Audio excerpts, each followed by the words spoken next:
8वां बाब 4000 को खाना खिलाना।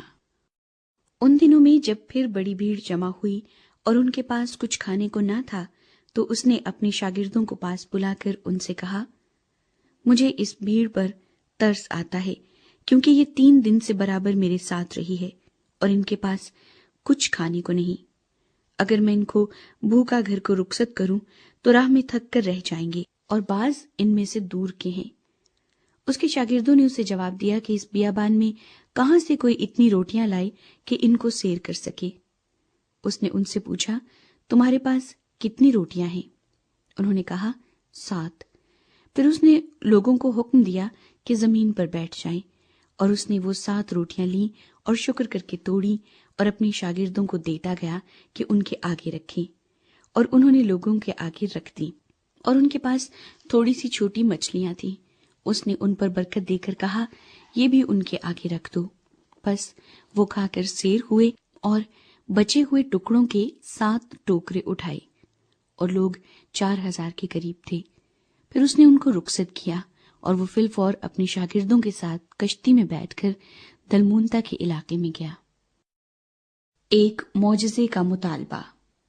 फिर फरीसी निकलकर उससे बहस करने लगे और उसे आजमाने के लिए उससे कोई आसमानी निशान तलब किया।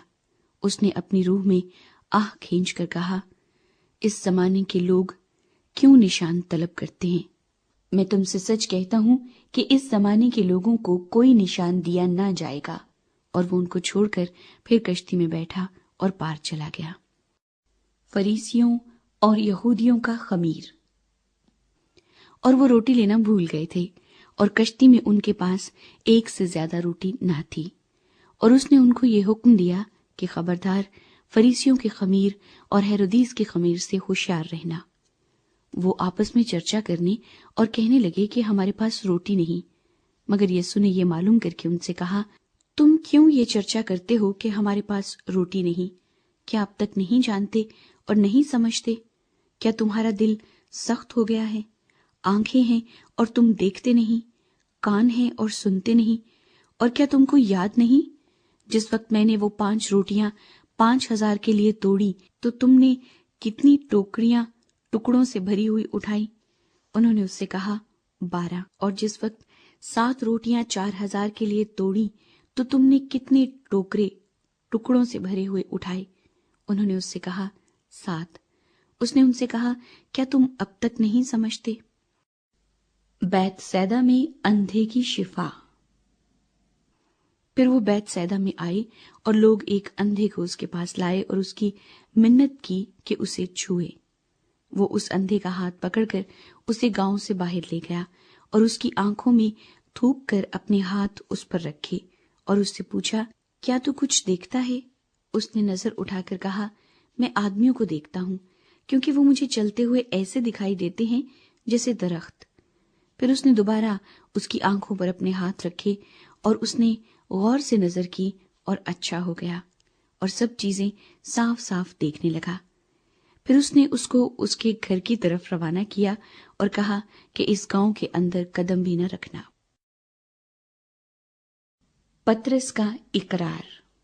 फिर यीशु और उसके शागिर्द कैसरिया फिलिप्पी के गांव में चले गए और राह में उसने अपने शागिर्दों से ये पूछा कि लोग मुझे क्या कहते हैं?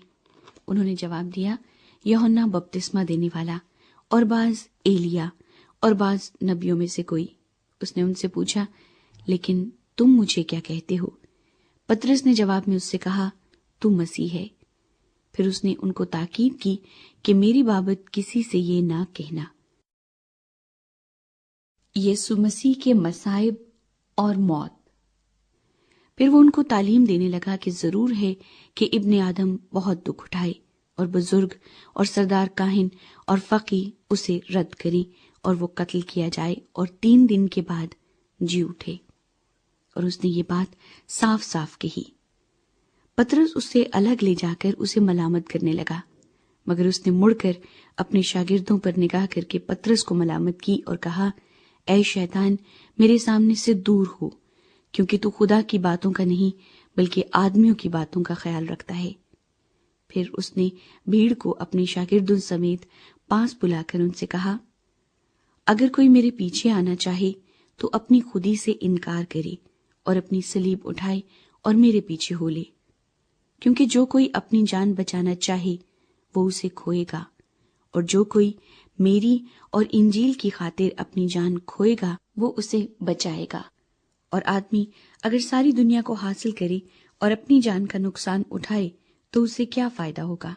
اور آدمی اپنی جان کے بدلے کیا دے؟